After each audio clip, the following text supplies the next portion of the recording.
Rabotai, welcome to our special Monday night Hillula. Tonight is the Hillula of the Lubavitcher Rebbe. I don't think we ever made a Hillula for the Lubavitcher Rebbe, did we? I don't remember ever doing it. Not on a Monday night, that's for sure. I don't think so. First and foremost, our shiur is for the Chazara B'Tshuva and Haslachat Shira Abigail Bat Ilan Atzivia. Hashem Yahzir Ota B'Tshuva Shle'a V'Karov. And also our shiur is donated, the other half anonymously, for him and his friend that they should get married. V'Zivu Gagum V'Karov Mamash. Before we start, L'Shem Yehud Kuchav Rechush Chiteh Harenu Ba'im Lekayem Mitzvat Talmud Torah לתקן פרצוף לאה, להמשיך לה מידת אורות מיסוד האבא, והיא נועם אדוני אלוהינו עלינו. ומעשה ידינו כוננה עלינו, מעשה ידינו כוננהו. And we say it twice, just like Moshe Rabbeinu did. והיא נועם אדוני אלוהינו עלינו, מעשה ידינו כוננה עלינו, מעשה ידינו כוננהו.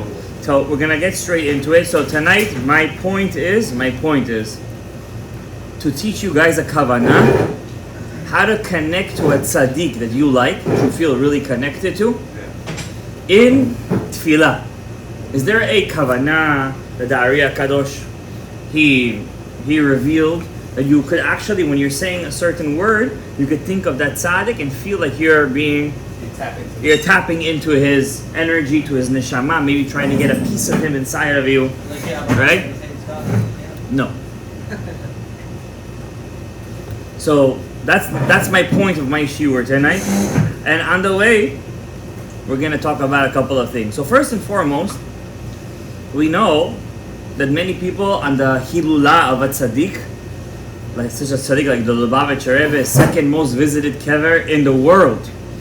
Number one in the world. Alright, number one is Rabbi Shimon Bar Yochai. And since Rabbi Shimon Bar Yochai has been closed lately because of the Satan, yes, Satan, like I said, the Lubavitcher Rebbe is the number one visited kever for the past 4 years in the world.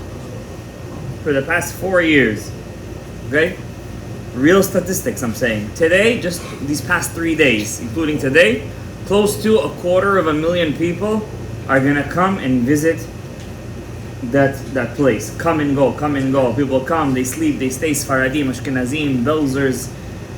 I don't know if you'll see any Litaim over there, but you might, if you're paying attention. They come hiding. Everybody's over there, you know?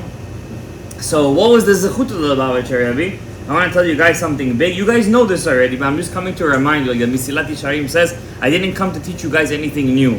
I just came to remind you for what you already know. Right. So I'm going to start with a mashal, if I may, a parable. There was a cruise. And in the Moda'ah, they said, whoever comes to this cruise is going to get free lodgings, free, everything free. Any drinks they want, any snacks they want. We're going to travel the most pristine waters. Anything you want. Just come to the cruise. But there is a catch. We're not going to say the catch. There's a catch to the cruise. Right away, the Jews were the first. And then the Italians. The Jews came. Free. Anything we want. Minyan, Sefer Torah. Whatever we want. They come onto the cruise on the boat. Big boat, 3 floors. They came. They filled up the place right away. And the boat, the ship starts to sail. The ship sails. One guy, as any good Yid, he was a Talmid Chacham. He was convinced by his wife to go on the ship.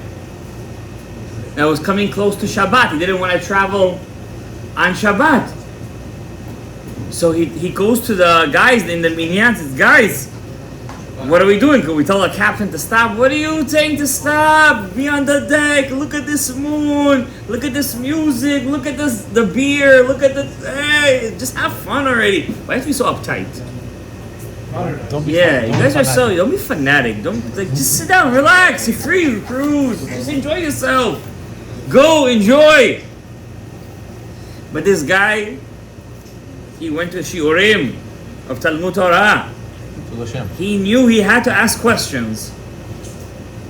So he said, I'm going to find a captain. He goes upstairs. He goes ask the sailors, where's the captain? They don't want to answer him. Autopilot. Yeah. They go upstairs till you get to the captain's booth, and what does he see over there? This ship is on autopilot. It's a Tesla. That's the experiment. It just goes on the voyage. No captain, no nothing. It just goes. That's the experiment. You want to go on? You go on for free. Enjoy. But let's see. They're trying out the Tesla ship. The new technology. The new technology. The ship is going. He's like, well, you guys are crazy. No matter how good autopilot is, you need control over here. You need the human brain. You need reason. He right away goes to all the Jews on the thing, all the Daf Yomi guys. He says, guys, this thing is running on autopilot. We got to get off the ship. What are you talking about? We're in the middle of the Mediterranean, middle of the Atlantic. What do you mean get off the ship? Where are you going to go? Where are you going to jump to? Just enjoy. They know what they're doing. If they offer, I'm telling you guys don't know what you guys are getting into. We're going to die.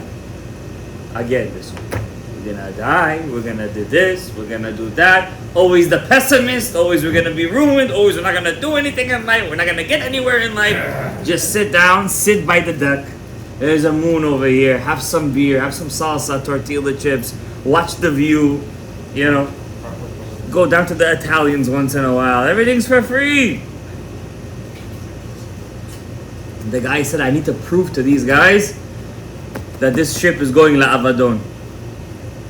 Finds a telescope, gets to all the way to the edge of the ship, and he sees over there where the ship is going, and it's going towards a fall, a waterfall. Wow. And on the bottom of the waterfall, every tanin, every creature to the Mariana Trench, they're going deep down. He said, guys, just look. Just look, we could save ourselves. Just look. Again, with the pessimism. Again, with the negativity. Guys, just come for 5 minutes. Just look where we're going. Where are we heading? Hi. We're gonna go look before they go out there. Make sure to get all high and drunk. Just to handle the guy. They go upstairs. And the truth, he's saying, they're heading Lavadon. The experiment is going haywire. So they tell him, no, let's do something. But they're so, in their own euphoria for the first 2 days. Let's find a lifeboat. Let's get out. After 2 days, they're like, they got used to it already. Okay, we're heading La Avadon. At least we're all gonna go together. At least let's enjoy it. The guy's like, you guys are stupid. You're gonna be right now food for the taninim. You're gonna be chopped liver over here. What do you mean? They don't want to listen. 9 crazy guys. They went up to him and said, listen, we believe you. Let's try to get off this boat. Let's try to get out of here. They're looking, some raft, something to get off this boat. Suddenly they find at the end of the boat where everybody throws their garbage, they find like something sticking out. Like, a helicopter, they have the chopper, the top part, the wings, right? He says, listen, what is this thing sticking out? They get dirty, they put on their thing, they start to clear out all the garbage after 3 weeks being on the ship. What do they find over there? A helicopter! Inside instructions. This is the experiment. Who's gonna wake up on time? This helicopter is for them. There's only enough space for a couple of people. Who's gonna wake up and decide to leave? And if you don't know how to fly the copter, here is instruction manual. These guys don't know. These guys are learning Daf Yomi for their whole lives. What do they know about helicopters? They know Yiddish. They don't know these words. But when you're about to be food for the taninim, you're gonna learn pretty quick. So they learn 1 week, 2 weeks, 3 weeks. Meanwhile, those guys with their partying every night, partying. Shtuyot they're doing, having fun, going down to the lower decks where all the goyim are. They're having fun over there. Listen, if we're gonna die, we might as well live to the fullest. Last day, these Daf Yomi guys, they figure out how to run the helicopter. Enough space for 10 guys, exactly a minyan. They take the Sefer Torah with them, and they start to, and everybody say, hey, don't leave us over here. They start to jump, try to grab onto the helicopter. But the helicopter goes, adios, and the ship goes la'avadon. This is a mashal. The nimshal is your life. You're on an experiment, guys. It's called Olam Hazeh. This is the experiment. You're gonna drink, eat, smoke, have fun, do shtuyot your whole life. And the funny thing is, there's always gonna be that one fanatic rabbi. He's gonna be, guys, we're going la'avadon.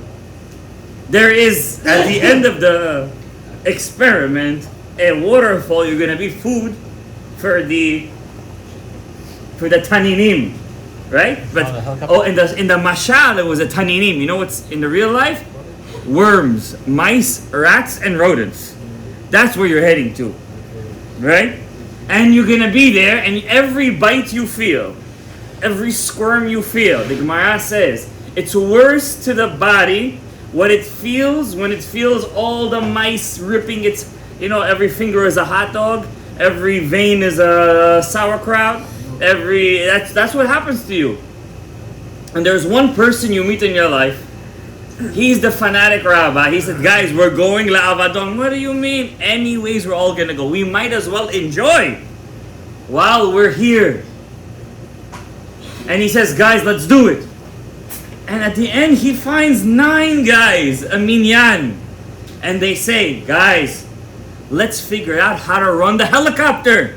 We don't know how to run this helicopter. That helicopter is the Torah. It's the Beit Midrash. That's the helicopter. At the end, in every Beit HaMidrash, what do you find? Exactly a minyan.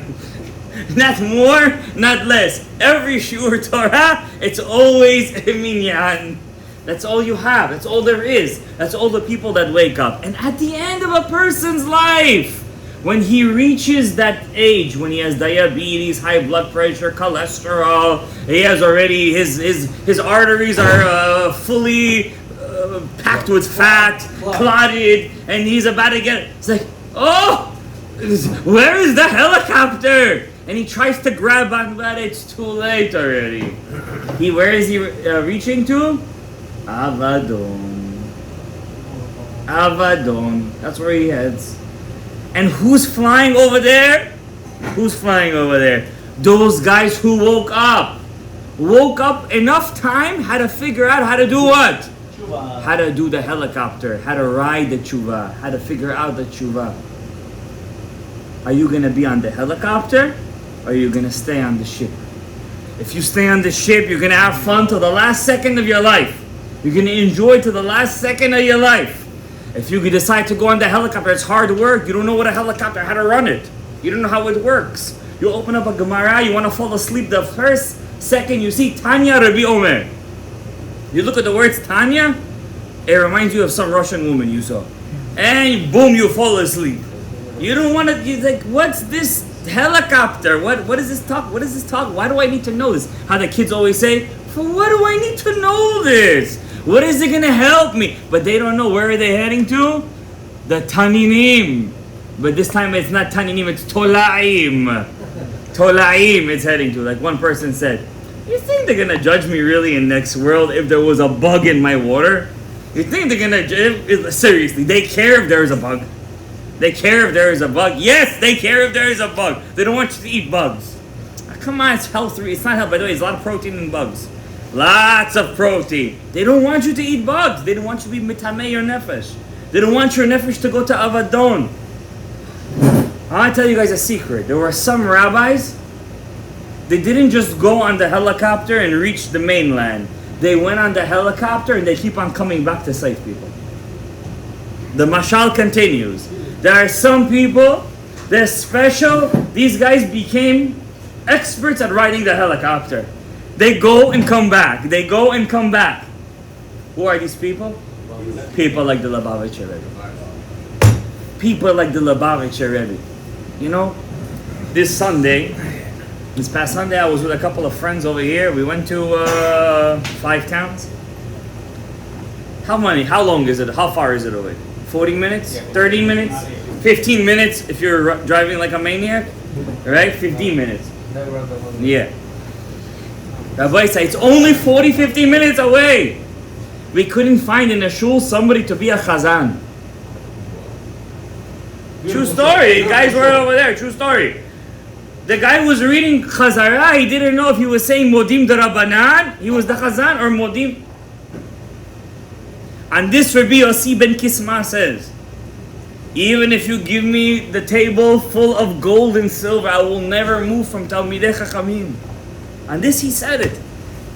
I will never move from a place of Talmidei Chachamim as long as you're on the helicopter. As long as you're saved. You could spend your whole life eating and drinking and having fun, but you're going to be at the edge of that boat and you're going to be the first one to jump into the Taniyim. There are people like the Lubavitcher Rebbe. I'm going to tell you something about the Lubavitcher Rebbe, guys. I'm not a Chabad Chassid. I never was. I like all the tzaddikim and all the Hasidim and all the Kedoshim Bateorim. I'm not, don't think I'm trying to sell you on Chabad over here. I'm not. It's not my point. I don't care. To me, I live for, you know what I live for? One person calls me and he says, because of your shiur, I decided to keep Shabbat. Because of your shiur, I decided to put on Rabbeinu Tam. Because of your shiur, I decided to put on Tefillin, Rashi. Because of your shiur, I decided to put on Tzitzit, Tzemer. Because of your shiur, I came to more shiurei Torah. This is what I live for, I'll be honest with you. That's why money doesn't make it. There's a machlok between the Chachamim. Can you take money for teaching Torah? Or you can't take money for teaching Torah. It's a machlok. It's a legit machloket inside the Torah. Are you allowed to get paid for teaching Torah? I'm not talking about school. I'm talking about you going to give a shiur, and you're like, listen, I could have been home with my family or doing something else. This is my time. My time is worth money. You want me to teach? Pay me. It's a legit machloket in the Chachamim. It's a legit machloket. Yabia Omer has, or Ovadi has a whole thing over there. At the end he says yes. You're allowed to charge. But there is a Rambam. There's a Rambam. And we Sephardim have a rule, guys. Whenever older rabbis say something and you have the Rambam, you're allowed to say, Kim li Rambam. I hold it down. Because the Rambam was the first Sephardic rabbi. He was known to be the Sephardic rabbi. And he had a power to paskin something. And a whole Eretz Yisrael said, we accept upon ourselves the power of who? The Rambam. And anything the Rambam paskins, almost 70% of the time, more than 70, Shulchan Aruch, paskins like him. Okay? The Rambam says, the Rambam passed away what age, guys? 69. 69 years old he passed away. 69. Let's go with 69. Okay? That's the more accepted view. The Rambam, in his life, he never took a penny for teaching Torah. He didn't have to be a doctor. All he had to do was go to the, not to the sultan, to the yeshiva, to the main shul, which he was already the rabbi. I was like, guys, you want me as the rabbi? Give me Zap. That's all you have to do. He didn't have to be a doctor. He didn't have to be an OB. The Rambam held. Hashem said, I taught Torah bechinam, so too am bechinam. Am bechinam, you have to be bechinam is for free. That's the Rambam's position. It's a very hard position to keep. So if a person goes out there to Siberia, to Samarkand back in the day, to all these Croatia, Greece, what are you always going to find over there? Chabad. These Chabad take money from these places? Not a penny. Beijing, Hong Kong, Malaysia. There's one in North Korea too? I don't believe you. That's already, you're was going there. to the next level, He man. was there. I'm gonna be Chabad. If there's a Chabad in North Korea, I'm gonna be Chabad. He was No there. way, not in North I saw Korea. the South Korea, maybe at the border. At the border. Yeah. There's two things you'll find the whole world: Coca-Cola and a Beit Chabad. You know, these Chabadnikim, they hold like the Rambam, like he's they finish the Rambam once a year, these guys. They come to Once a year. Soviet Union. They come to Soviet Where would the Bukharians be after the Soviet Union took over Samarkand, Bukharat? And where would the Bukharian Jews be without the Chabadnikim? Where would they be? I want to know.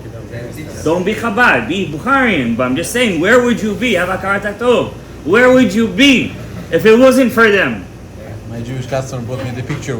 He visited his uncle in North Dakota, and he took the picture in airport. In North Dakota. Welcome to Who Chabad. lives in North Dakota? I was- There's not even a minyan in North Dakota. I'll go eat. Welcome to Chabad. There's not even 10 people in North Dakota. There's wolves and Indians over there. That's it.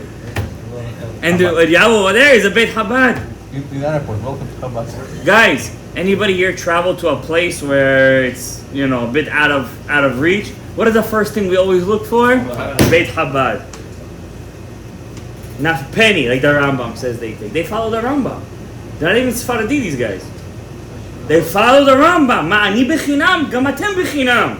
I'm not saying this is halacha. They didn't say that. I'm just saying they follow the Rambam. Just Hashem said, I taught you Torah for free. You guys also have to be for free. It's very hard to do that. And these people, you know how many kids these people have? 10, 12, 13, 14 children. My wife works in MSK in the city. Sloan Kettering Cancer Hospital. There's a chaplain over there, Chabadnik. 4 of his kids have birth certificates from Beijing. He has another 8. But I'm saying 4 of his kids have birth certificates. They were born in Beijing. They're Chinese citizens. Communists. Yes. You know what I call that? Misirut Nefesh. Where did that Misirut Nefesh come from, Rabotai? Where did it come from? All students have to hear this and have to hear this very carefully. I'm going to tell you a story. I told you guys this once many years ago. I'm going to remind you. I was once sitting with Rav Baruch Babayev. I was a Kolo student back then. Me, 4 other guys. All 4 guys became rabbis in this community. All 4 of them. One in Hollis Hills, one Jamaica Estates, one in Kew Gardens, all of them. And Rabbi Babayev told us a story. He said, when Lev Levayev,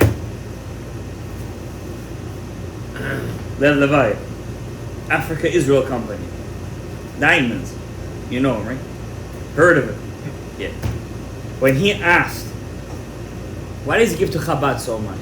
When he asked the Sephardic Jews to go to Samarkand, go to Bukhara, this is back in the 80s, go teach them Torah, they said, we can't go without our families. We're not going to go. Shalom bayit, they said. I said, yeah? This is what he told me. I'm telling you verbatim. If he wants to change his story, that's his own thing. I'm telling you what I heard. And he didn't give them any stipend. He didn't sponsor them, nothing. When he went to the Chabadnikim and he said, you guys are willing to go to the Bukharian Jews, that you don't know who they are, you don't speak their language, you don't know anyone, you don't know their minhagim, you're gonna go? What they say? We're not just willing to go, we want to go. We want to go, they said. And we went. How did the Bukharians know the minhag to light the Hanukkah candles by the window? They learned from Chabad. Bukharians used to put mezuzah slanted. From who they learned? Chabad. All these Ashkenazi minhagim, you guys learned it from them. Everything. But they went over there and they taught. My son has a book called Samarkand. It's called Samarkand. And they write over there on Simchat Torah, when the KGB used to come at Simchat Torah, all the Bukharians used to close down their shuls. The Chabadnikim would sneak into the Bukharian shuls and they would open it up and they would do hakafot. And there was one story I heard from Rav Yitzchak Zilber. He said a story about a Chabadnik. I didn't even get to the Rebbe yet. I'm just talking about his students. These are students, Rabbi. Rabbi said, this is belevu benefesh, their talmidim. They believe in the cause. You know what I mean? Belevu benefesh. There was one guy, he was caught, I think wearing tzitzit or something like that. I forgot it, Rabbi Wolf, something Wolf. Now some of these guys are pretty big. Scandinavian big. So he gets big. So he gets to the KGB office, and he tells them, "What are you wearing? What's these? Some kind of code? You guys are trying to pass some kind of code over here? What's all this? Some of you guys have the spirals. What is this?" He says, "Tzitzit." Said, "What is that?" He said, "You guys are." He tells this to the KGB. "You guys are primitive. How are you supposed to know what's a tzitzit? You guys live in the Stone Age." He said, "We live in the Stone Age? We're the most advanced people." So you guys are not advanced. We have the Torah. We're advanced. And they're fighting. Who's advanced? Who's more advanced? Suddenly the Chabadnik gets, how you say, Shoshet Besarash. Yeah, he gets it to his head. He gets up with all of his palm and he smacks the KGB officer so bad. Rabbi Yitzchak Zilber says the story. The guy's head almost snapped. He got 5-6 years in Siberia for that. He smacked. They were supposed to kill him. It was a nest. He didn't care. He wasn't afraid. And you putting down tzitzit. His name was Rabbi Wolf. So you remember the story? He gets up and he smacks him so hard his head almost snaps. That's what you call doing Mesirut Nefesh. When did they learn this Mesirut Nefesh, Rabbi Isai? Where did they learn? Rabbi Isai, I'm going to tell you something.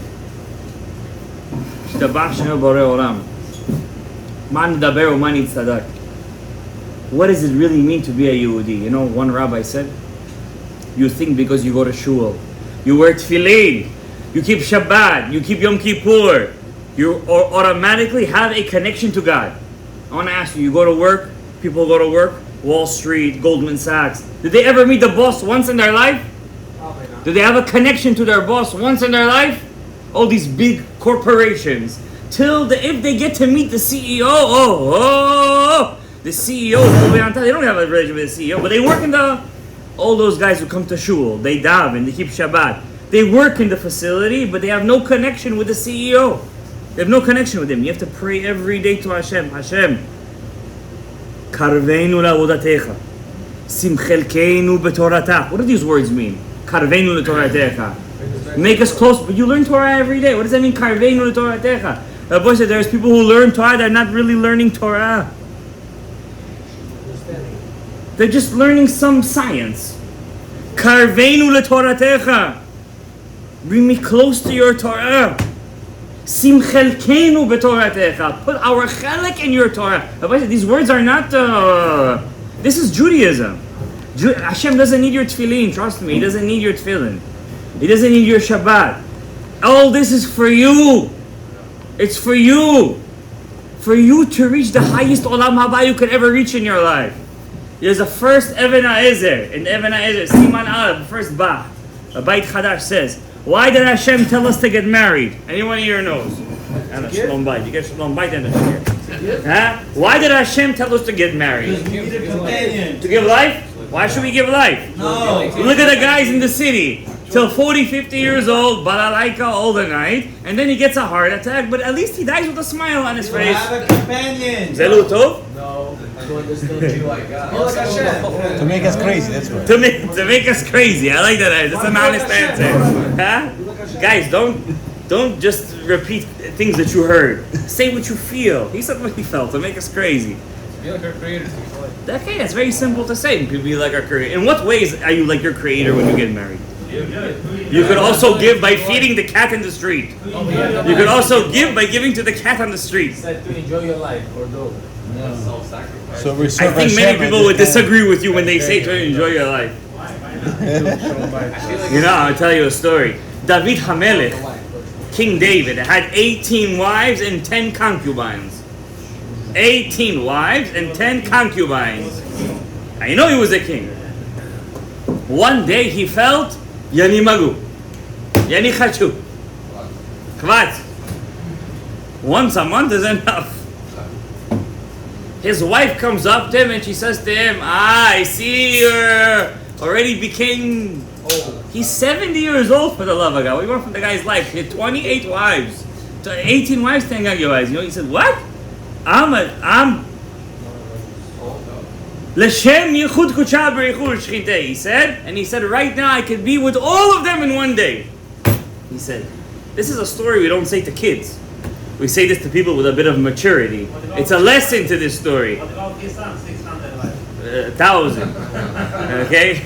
We don't know what went on over there. We don't want to know either. But it's a different story over there with Shalom. We don't want to get into it. It's something, it's a bit we can't understand it so much. You know, it's very nice to say, but many people don't feel that. Many people feel that it's a burden. Hashem said, the first mitzvah in the Torah is pru urvu. Pay attention. He didn't say the first mitzvah is lekadesh isha. It doesn't say that in the Torah. The first mitzvah in the Torah is pru urvu. What's that mean? The Lubavitch Rebbe had never had kids, by the way. Not that he didn't want to, it didn't happen. Yeah, it didn't happen. He never had kids. How come the Torah says the mitzvah of getting married as in pru urvu, not as in lekadesh isha? How come? How come it does? It should have said lekadesh isha. To get married, Right, to get married, to have kids, right? That's why. But halachically speaking, if a guy never got married, but he had kids, and he was mekayim his mitzvah, technically speaking, yes. Okay, it's a kasha. Right, it's halachically speaking. To be mekayim the mitzvah of pru urvu, you don't have to get married. It's not a mitzvah to do it that way, but you were mekayim pru urvu. So Hashem, so the Bach says, why did Hashem tell us to be married to a species opposite of us? It's not a species. It's a species opposite. Like Gemara says, women are a different species. How we? That's what it says. Now listen. It says, the Bach says, yeah, the Gemara says, Nashim am bipnei atzman. It's a nation within themselves. They're their own. 10 barrels of speech came to the world, 9 took human females. That's what it says over there. That means 1 barrel, all the animals, all the rodents, all the spiders, all the acrophobes, all the amphibians, all the everything, they spread that within themselves. 1 barrel. That means with all the shiurim we say, everything we do, it's all one. It's not even 1 barrel. We'll find out. Yeah. So, the Bach says, when HaKadosh Baruch Hu created the world, He created a human being. Adam. Before that was Adam Kadmon. Ak. Right? No matter what you say, anything compared to the Ein Sof is what? Finite. What is He? Infinite. Hashem said, I am an infinite being, and I created a finite being. No matter how close it is to me, it's finite. And I want to live in this world together with this finite being and share it with them and love them and give them unconditionally. And the only way you could understand why I made this world is if you're infinite, by the way. Compared to a woman, you're an infinite being. A woman is not? A woman is a finite being compared to a man. If he's a real man, he's an infinite being. He could do whatever he wants. He could go wherever he wants. Because because people, they believe in Western civilization so much, and they put themselves in borders. A man could go to the end of the world and do business if he wants. He could try. He's not afraid. Women are afraid. They're not going to go on a plane and do business in South Korea. A man is going to do that. He's not going to take a chance and put $1 million of his... She's not going to put $1 million of her life savings and do business. She's not going to do that. He's going to do that. A man has infinite possibilities because he's Zah. You are like Hashem. You're like Hashem. And just as Hashem created a tzimtzum, what's a tzimtzum? Restriction. He restricted himself. And then he placed in that restriction a partzuf, a being.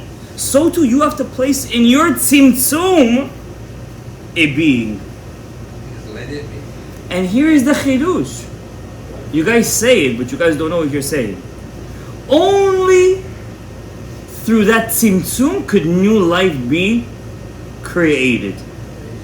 Because when you make a tzimtzum, you constrict yourself, you put yourself in a closed room, and it's dark, and then you have that finite being, and you're infinite, and then you put your or, your light, your zera, inside of them, and suddenly you see it. What does it create? A new human being. Rabbi said, what happens between a man and his wife is exactly Etz HaChaim. That's all Etz HaChaim is. Just in different words. What's the difference? A guy who learns Solat Torah, he knows what he's doing. A guy who doesn't learn Solat Torah, he's like an animal. Because Hashem put in every animal and every yitzur in the world to be infinite, finite, make a tzimtzum, and put your light inside the finite being and create life. Because all Hashem wants to do is to reveal himself. That's all he wants. What's Olam Haba, guys? I want to ask you guys a question. You guys went on the helicopter. You guys went all the way up. You reached the 7th firmament. You got to Olam HaAtzilut. And what do you reach? What do you see when you get there? A light? What do you see when you get there? Same world, just You're different not supposed to version. be here in this world. Don't jump the gun. But what do you see when you get up there?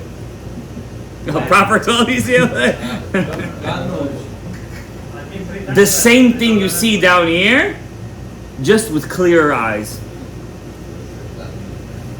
It's more refined It's the same thing. understanding. The world, Gan Eden is the same as on here. Just you know what you're looking at right now. Your father says that world of Nishamot over there, Gan Eden is going to be here, but for example. I'm explaining him now. You're a neshama, by the way. You're not a body. I know. You're not a body. The body is just a car. Who's driving the car? The car is driving the person, or the person is driving the car? You're driving the car. The body doesn't drive you. In this world, you don't have the eyes to see what's going on in the air. If you did, you wouldn't die. You would be in the Beit Medrash all day and all that. You could get there if you want. All you have to do is ask. Like the guy on the ship, all he did was where's the ship going? I'm 40, 50, 60 years old. I'm 70 years old. Where am I going in life? At 70, it's a bit too late. You're asking every day, you see anything? I do. That's why I'm here. What do you see? I see many things. Explain to us. I can't explain it to you because you have to be on the helicopter with me. If you're not on the helicopter with me, then there's no way we're gonna see each other. Understand? I'll be honest with you. Seeing, I'll give you an example. You want to see something? I'll give you an example today. Today, my wife is about to give I birth. want to see my mom Nishamot. Yeah. You don't have to see an actual spiritual thing. I'll give you a miracle that happened to me today. All you have to do is open your eyes. I'm not the Baba Sali, but I'll tell you a miracle that happened to me today. My wife is about to give birth. Hashem should make her give birth without any bayo. Okay. So I said I'm going to be a good husband. I'm going to shower all the kids. Okay. I went to shower them. First I showered the troublemakers. The babies. Okay? So I showered them. I showered the baby first. She's 1.5. Then the 3-year-old. Then this, that. I let them go. I put the clothes. Then I helped the older ones. I said, you need stamina when you get older. After a while, you feel like you're a dead person. I said, I need to lie down on the bed. I need a 10-minute break. Time out. Yeah. So I go to the bed and I start to doze off. I'm tired. I'm dead tired. I just showered 5 kids. My son comes to me. He says, Abba. I said, leave me alone. Get out of here. I have a shiur to give tonight. I need my power. He said, something is happening. I said, every day they say something is happening. And Shema Yisrael, Hashem Elokeinu, Hashem Echad. In my sleep, I hear like this. Just to myself, Mazit. My wife is downstairs. She's dead on the couch. All the kids are doing their thing. I go in. I get up. It's a miracle, by the way. It's not a coincidence. I see my kid choking on checker pieces. Checkers. No, the baby. Chevy. She put in her mouth 6-7 pieces and she's trying to swallow it. I said, Shema Yisrael Hashem Echad. I had this story once happen to me. I don't want to happen again. I said, Hashem Yitbarach. B'zchut lebav b'zchut, I said. The Lubavitch Red. I said, I'm going to give $100 to tzedakah. Get this thing out of her mouth. I gave one push in the stomach and like a domino, 6 feet came out of the mouth. Wow. That's what you call seeing Hashem. It's called seeing Hashem. You don't call it whatever, you call it coincidence. I call it seeing Hashem. You understand? I'll give you another story. I was in Israel this past couple of months, a month or two ago. I didn't know there was no ways in the north. War is going on over there. I'm driving. Suddenly it shows that I'm in Lebanon. I'm in a country I don't know anything. I went through Bikat HaYarden, through the Shtachim, Judea, Samaria. I went through the West Bank. I didn't know which way to go. There's through Haifa and then there's through the West Bank. I went through the West Bank by mistake. I'm in enemy territory. That same day, a soldier was killed on the checkpoint. I said, Hashem Yitbarach, save me over here. Be'emet. I call it. If you don't call out to Hashem, He's not going to answer to you. That's the way it works. You have to be Ma'aleh Man, and then there's Morid Mad. If you don't have Ma'aleh Man, it doesn't happen automatically. Right? Only one time it happened automatically, and Yamsuf. What does it say over there? Ma titzak elai. Now is not the time to pray, just jump. Hashem pointed that out because that was one instance where Hashem said, just jump. Okay? I said, I'm telling you a lot of secrets because I want you to hear that, you know, I speak to Hashem all the time. People think I'm crazy, by the way. But I'm not. I'm speaking to Hashem because I believe Hashem is in front of me, you know. The Ben Ish Chai says when you daven Shmona Yisrael, you're not allowed to look in front of you. You're not allowed to look. You have to look either in your Siddur or close your eyes when you daven. You have to believe and you have to know that Hashem is in front of you right now. It's very hard to put that in your head, guys. It doesn't happen from learning a daf of Gemara once a week. It happens from every day. How you say? You have to train yourself. And I can tell you, by the way, like this, million stories. Million. By the way, in Israel, happened over there, it was a miracle. I opened up Google Maps, I said, Hashem Yitbarach, just help me get home. And it hit. The GPS hit. First I went to Rabbi Meir Balanes, I gave over there tzedakah, I dived into Hashem Yitbarach. I reached Rabbi Meir Balanes. I was supposed to go to Chavakuk HaNavi, because I never went to Chavakuk HaNavi in my life. The Chavakuk is next to Tveria. It's next to Tveria, but Rabbi Meir is Tveria. You understand? They're bombing Tveria already, by the way. They're already bombing Tveria.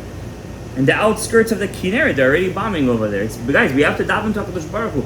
Please add in your prayers every day that Hashem should bring back all the hostages, all the shvuyim, and Hashem should have nitzachon against Hamas and against Hezbollah, and of course against the worst, the snake of all the snakes, as the Gemara Masechet Yomah says, Paras. The Gemara, by the way, it's already written in the Gemara. The Gemara says 2 rabbis were arguing who's going to be the biggest enemy at the end of days. Edom, America, Russia, or Paras. One rabbi said Edom. He destroyed the second Beit HaMikdash. He's going to be the enemy. One rabbi got up and said, no, it's going to be Paras. What are you talking about? Paras, they built the second Beit HaMikdash. Then the Gemara says, shh.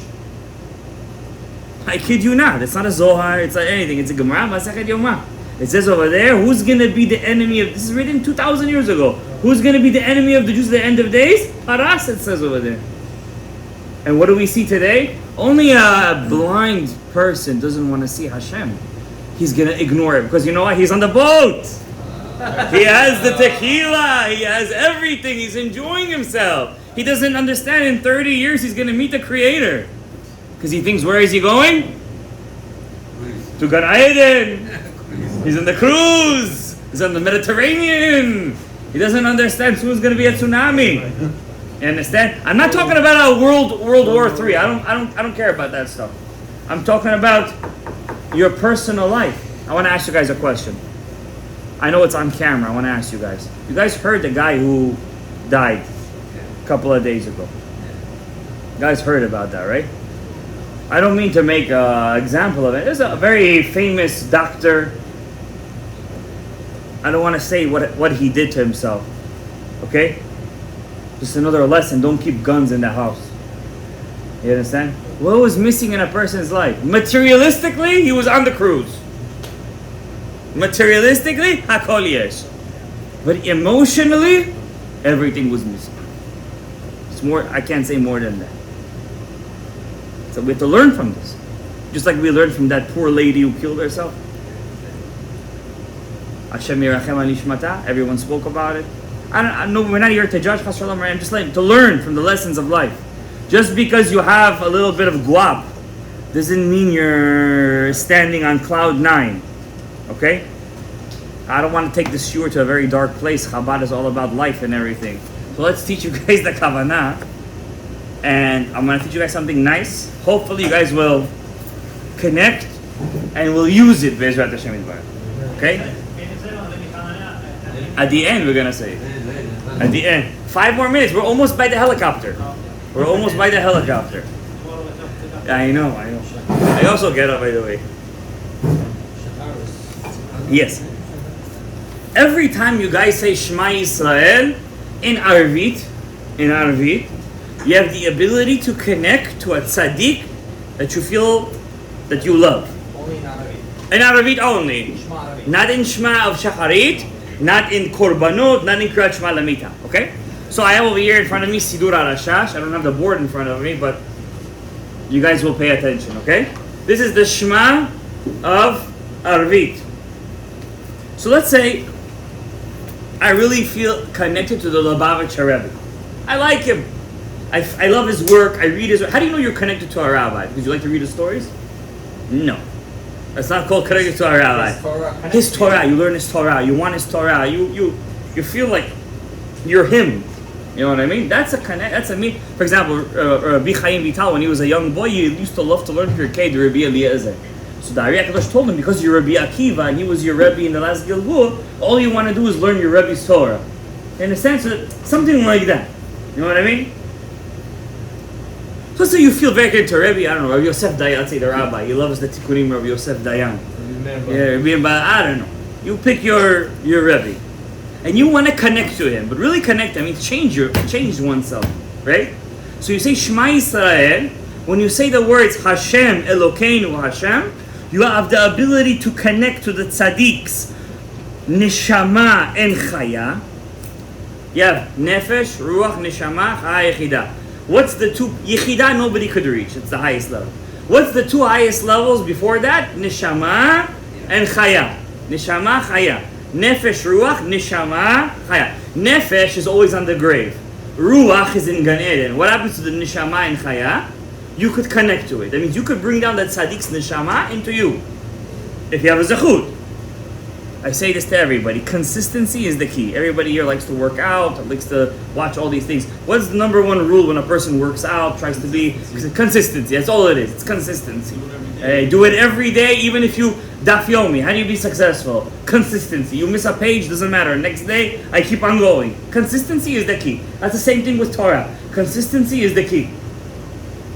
So you want to be connected to the tzaddik, consistency. So you say Shema Yisrael, when you say the word Hashem Elokeinu, you have to have kavanah that I'm connecting to the tzaddiks, neshama, and to his chaya, which is high levels of his soul.